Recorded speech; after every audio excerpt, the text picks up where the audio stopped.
Hello, it's me again mga katambay. For today's video, magluluto tayo ng spicy inihaw na pusit.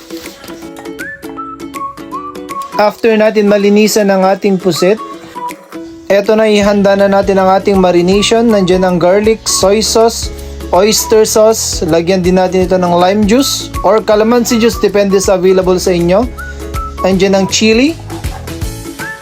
At syempre brown sugar.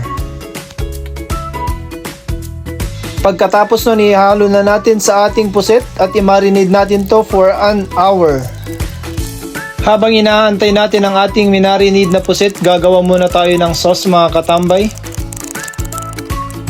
Simulan na natin ang pagluluto sa ating sauce. Ilagay natin ang pan. Syempre, lagyan na natin ito ng soy sauce at oyster sauce. Pagkatapos yan, ilagay na natin ang ating onion at chili. Tapos isunod na rin natin ang ginger juice. Salain lang natin ito at isunod na rin natin ang brown sugar at black pepper. Pagkatapos natin maluto ang ating sauce mga katambay, simulan na natin mag-ihaw gamit ang ating electric grill.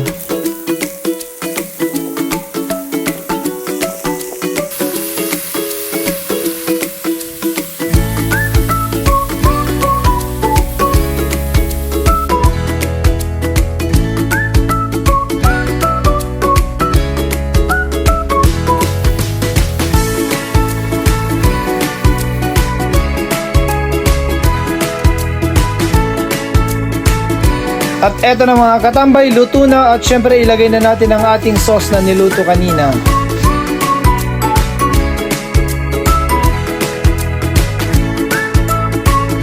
Eto na ang ating spicy inihaw na pusit.